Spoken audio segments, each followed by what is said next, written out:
We are now at the point where Davante Adams only wants to go to the Jets, but the Las Vegas Raiders will accept the best deal. So there's reports from insiders who are getting comments from around the NFL. Our sources from the NFL are telling us that Davante Adams only wants to go to the New York Jets or maybe the New Orleans Saints. So maybe that's why teams are not acting as if they are as interested, or maybe teams are making that excuse to say the reason why we're not doing it is because we know if he came here, have to give a contract, he's not going to do his entire thing. But the way everybody's talking is that he's going to the Jets. That is seemingly how every insider is chatting about this situation. Chuck Pagano, if Davante Adams ends up with the Jets this year, does that make them even more of a Super Bowl contender here 5 weeks in? Does it make their offense more efficient? Does it make everything in New York better if you drop Davante Adams in there this particular week? I would say yes, okay, because I am just a human who, is just a football stooge. Happen to have front row seat to a lot of things. But for me, with the history that Aaron and Davante have of him telling us numerous stories, both on air and off air, that me and Davante Adams just kind of have the same wavelength. We're kind of floating at the same dimension on a field. Everybody else is at 3D. We're kind of at 5D. And whenever we're on the field, we know what each other want more than anybody else, which is why we had so much success. He gets a bag from Las Vegas, tries to go and play with his college teammate Derek Carr. He leaves. Now he sees what it's like with 5 different quarterbacks, couple turnovers in the organization, not great football. He wants out. He wants to save his career. If he goes back to Aaron Rodgers and the Jets, they're immediately great, right? Offensively? Or is that just a little bit of an overreaction and a little bit too dramatic to think like that? I think it's a little bit of an overreaction. Come on! Chuck! I mean, you can say Garrett Wilson, and they're talking about, hey, they thought this Aaron Rodgers to Garrett Wilson thing would come together sooner than it has. And that obviously is a work in progress. They've got Lazard there. Got the 2 running backs, obviously, and now you drop Devon. He is a hell of a player. He is going to be 31 years old. They're going to have to navigate the gap to the cap. Do they have the money to pay the contract? I'm kind of wanting to know, like they scored, what'd they score last week? 9 points. Was that no touch? A field goal? Weather was terrible. Yeah, 3 field goals. Was missed PAT or no touchdowns? No touchdowns. The weather was bad, though. It was bad weather.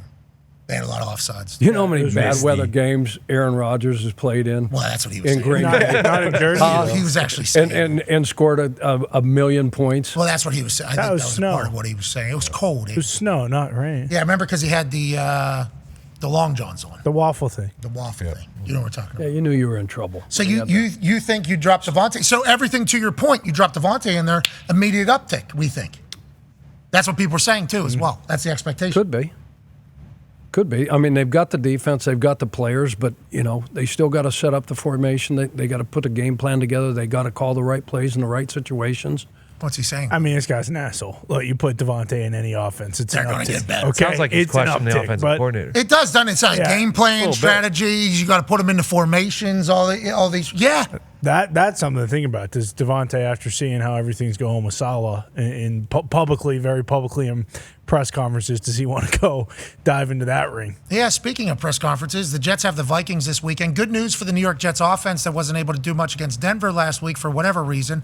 They now have the Brian Flores defense that they're going to have to go against. Aaron obviously knows that defense very well. He knows every defense very well. Will they be up to the task in London? We shall see. A couple different coaching strategies kind of taking place seemingly between these two teams for different situations that are taking place. Let's go to Minnesota first. Andrew Van Ginkel talked about what Coach Flores said to them on his sideline during a game. Yeah, he was hard on us because we didn't play up to the standard, especially in that second half. We were giving up chunk plays,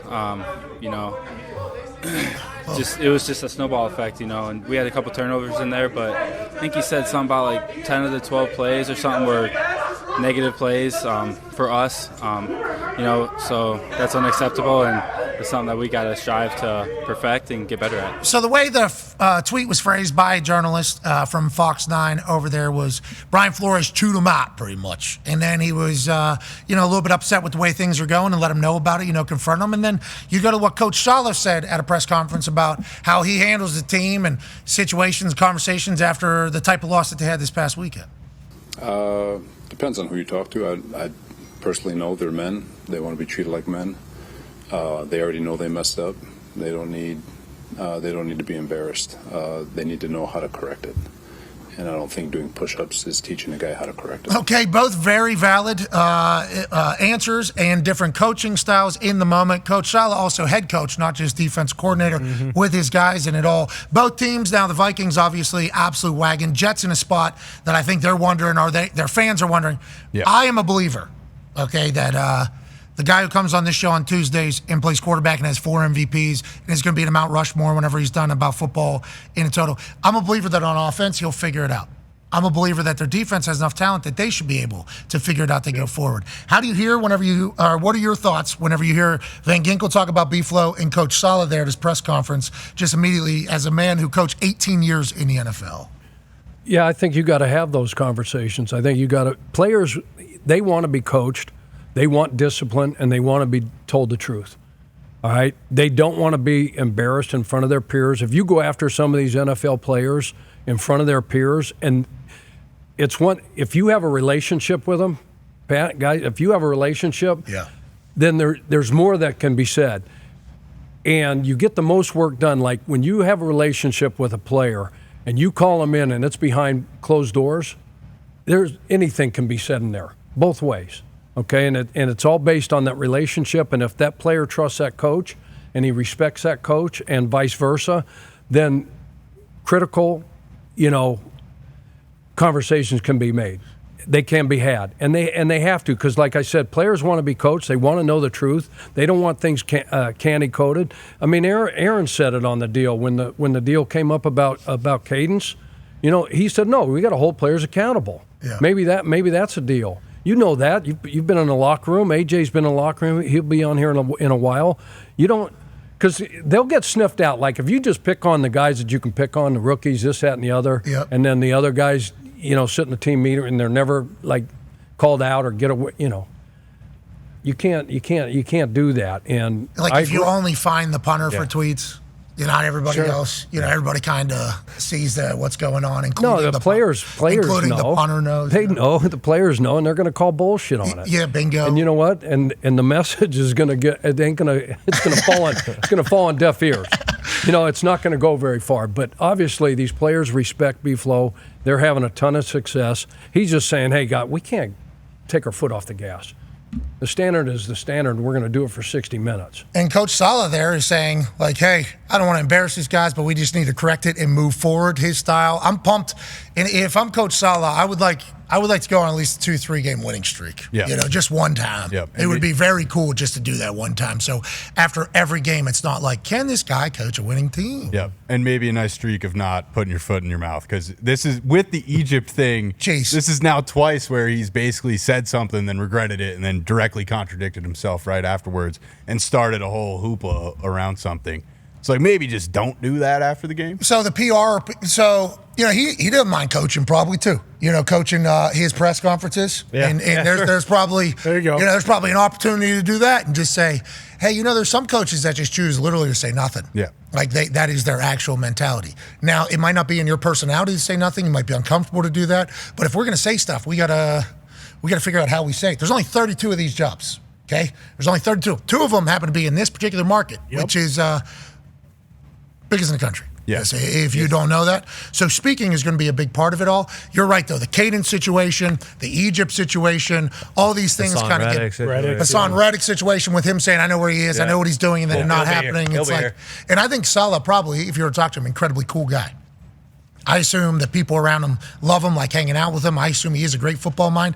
But at these press conferences, as they continue to go, it's always just like, is this the right guy for this particular? And does he want this job? Yeah, exactly. Happens with does this guy even want this job? Like when we're watching him talk, I'm like, does he still want to be the New York Jets head coach right now? Like, or is there a chance he's like, can I just get back to calling these defenses and just get everybody off my ass for a minute? I guess human nature kind of settles in as well. Yeah, and like that happens all the time where a guy is a coordinator and then he goes and becomes a head coach, and then it's like, oh shit, I have to deal with all this other bullshit, and then goes back to being a coordinator, and their life is 100 times better. I mean, like look at Dan Quinn. Dan Quinn, like at the end of Atlanta versus Dan Quinn in Dallas, and granted he's back being a head coach, crushing it. Still backwards hat. But still backwards hat, yeah, like almost was like, hey, I can be the Quinn. coordinator that I am while being the head coach. Like, it's awesome for him, and maybe that's what Saleh needs. But boy, if you win 4 or 5 straight games, it's great to be a head coach. Yeah, people will shut up. Those pressers get so much easier. But hey, you never know. I've had my tail chewed out, many, many times by Tina.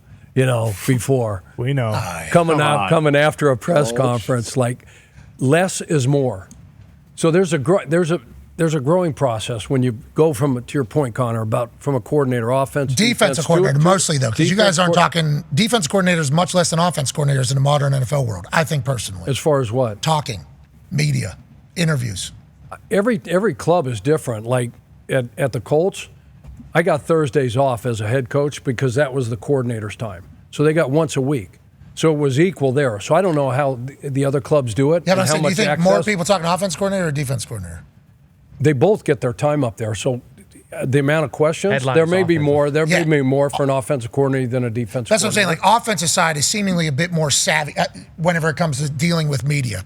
That's just what my thoughts are, and that's like normally what quarterbacks or people that have been on the offensive side, they get a little bit more attention than the defensive side. I think personally, but I could be wrong on that. No, it just depends where you're at. If you got an offensive coordinator and an offense that can't put any points on the board, can't score, whatever, who wants to talk to them? True. And then you got a defensive coordinator that all they do is, get strip sacks and hit the quarterback and stop the run. I guess, get off Wink the Martindale and them over there in Baltimore. On third down, and they've got big personalities, and shoot, you're going to want to talk to those True, you're right. I guess situations are situational. But nonetheless, when you go from coordinator to head coach and you have to just think, take a breath. Not ready, aim, fire, or ready, fire, aim. It's ready, aim, fire. So just take a deep breath. Think about what you're going to say. Hey, I respect the fact that you have to ask me that question. I respect that. But I think that's something that, I'm just going to wait. I'm going to look at the tape. We're going to go back. I'm going to watch the tape. I'm going to talk to the coaches and see how we can get this thing cleaned up. It's really simple.